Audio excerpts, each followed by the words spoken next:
Good morning. Today we are finishing up our last objective of this unit. We are doing PO63. I can interpret and write inequality statements.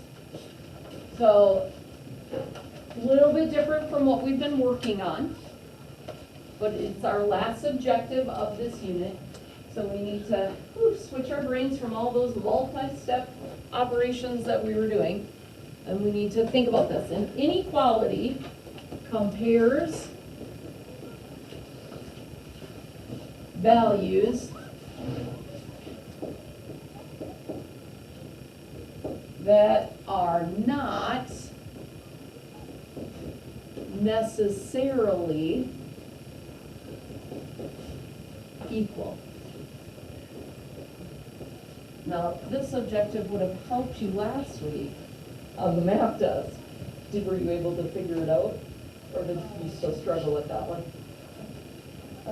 Yeah. So, there were inequality statements people were getting on the math test. Whew. So now, this is gonna help you for the fall when you take that math test in the fall.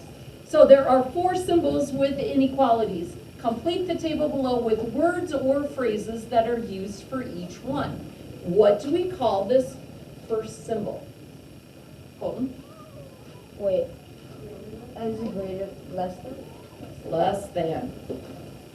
So we look at reading from left to right. Our little alligator mouth always wants to gobble the bigger number. So when we read left to right, we say this number is less than this number, because the alligator is going to gobble the bigger number. What's another way we could say that? Henry? Less or less? Smaller? Smaller than? I mean, yeah, that doesn't usually come up. Fewer. Or sometimes we might see below. If we have to be below a certain number. Now, knowing what we know that this is less than, what symbol is this? Laurel, thank you for not shouting it out. What is it? Greater than.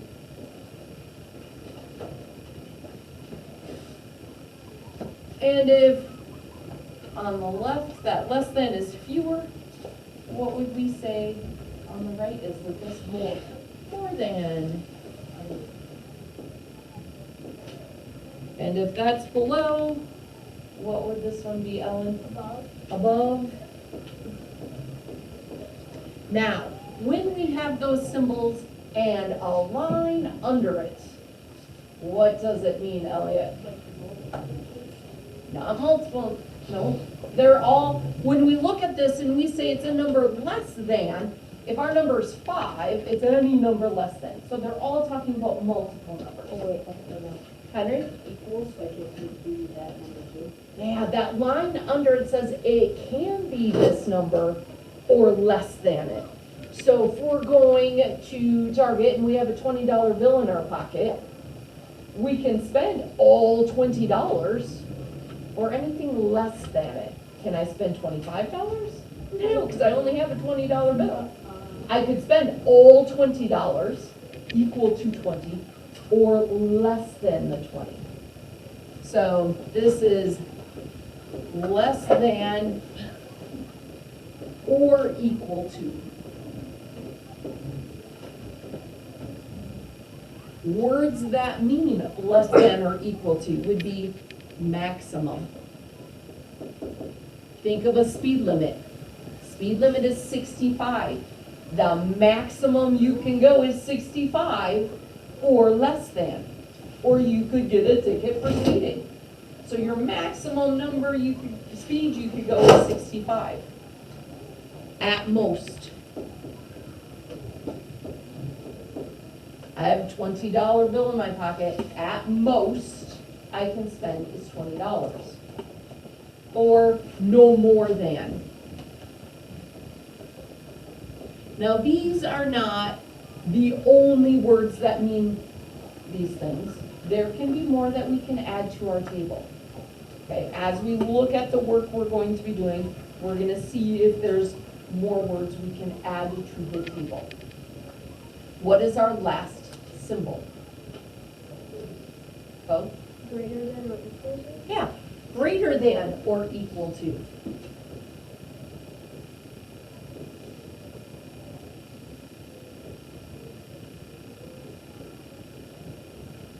So we could say minimum. The minimum score to get on the test and still pass it would be 3 out of 4. Right? So your minimum score on an objective would be 3 to pass that objective. You could get a 3, or you could get more than that. We could say at least. We need to get at least 20 points to win the game. Right? At least. I need this score or more. No less than.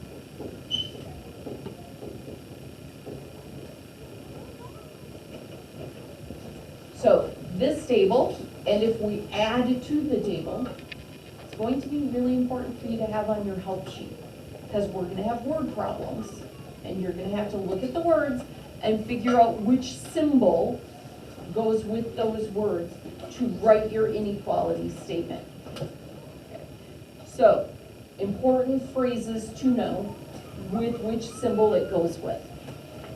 Now, we're gonna have inequality statements, and we're gonna graph them.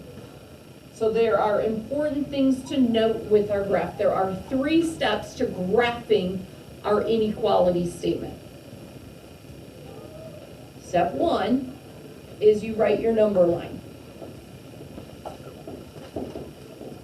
So, x is less than 8, so on my number line, I just have to put an 8.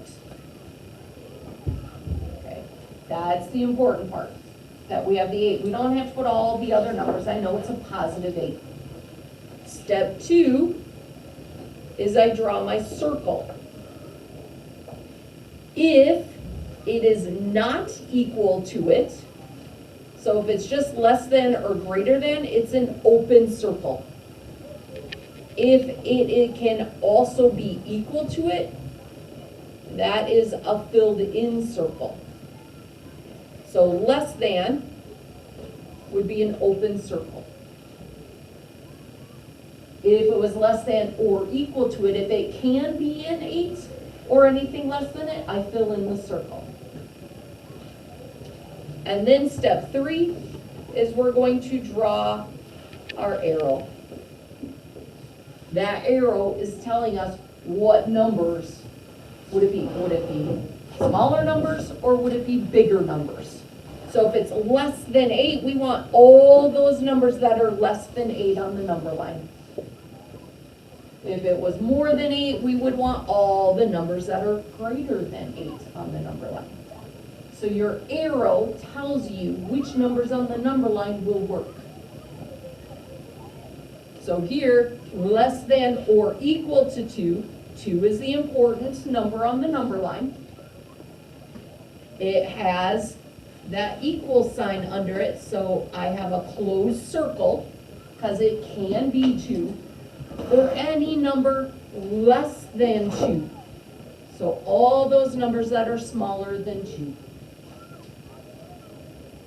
Is that making sense? Our 3 steps.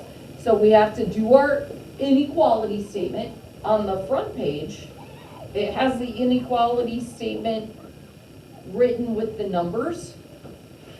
We're going to put the words, that verbal phrase that goes with it.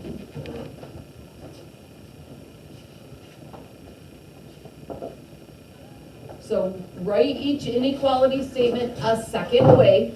So we're going to use our verbal phrase, and then you're going to graph it on the number line. So how would I say that? Henry? And is less than 11, So instead of saying n, a number, what is that symbol there, Henry? less than, or greater. Be careful. It wants to gobble up the bigger number. So it's a number greater than 11. So you need to put it as a verbal phrase. Now I need to do my 3 steps for my graph. What's my first step? Joe. So what number do I need to put on my number line, Joe? 11. Second step.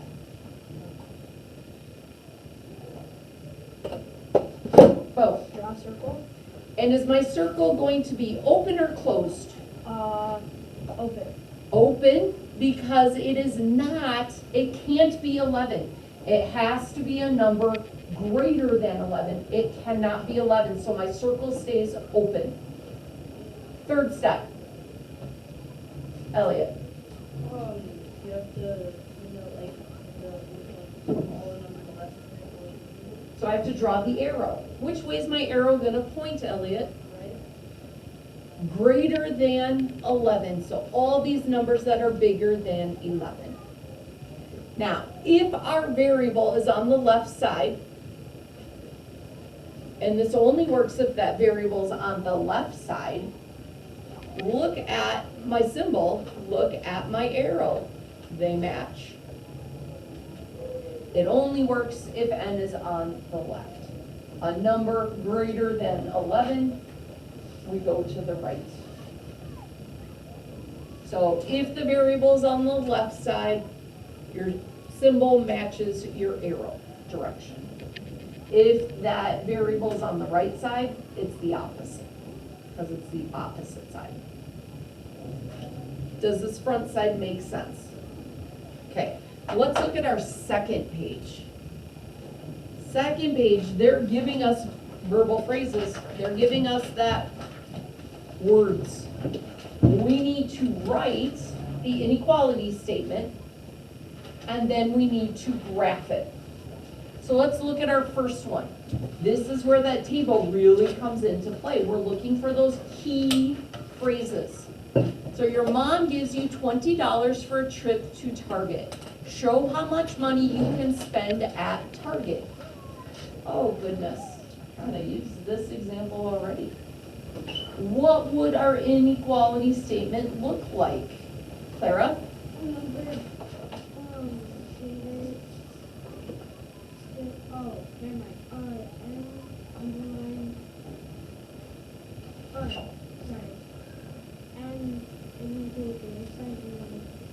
So what do we call that? Greater than or equal to? Yeah. So your mom gives you $20, how much can you spend? You can spend that $20 or anything. Oh, can we spend more than 20? No. So we don't want greater than, we want less than or equal to. Because we can't spend more than 20, so we always need to stop and ask ourselves, am I using the correct symbol? So for this one, we know we have $20, we can't go over 20, so it has to be less than or equal to. Then we have to graph it. So we need our inequality statement and we need our graph. What's my first step? Ellen? What am I gonna put on my number line, Ellen? 20. Second step. Joe? It's gonna be a closed circle because it can be 20. It can be equal to it. Third step. Colton? Draw your line toward the left. So this way's my left. Yep. Because I want the numbers less than 20. I can spend $2, I can spend $5. Can't spend 25, it has to be the number 20 or smaller. Any questions on this? So we look at it, it's colder than negative 15 degrees, so it's below 15 degrees, right? Maximum. So think about what those words mean. Fewer than, right? find those keywords, to figure out what symbol matches with it, draw your inequality statement, and then, so write your inequality statement, and then graph it with those 3 steps. Any questions? All right, I want to give you time to work on this, because when you get to those word problems, sometimes it gets a little tricky, and I want you to be able to come and ask for help if you come to some tricky ones. If you are watching this at home, I hope you are well, and I hope to see you soon. Have a wonderful day.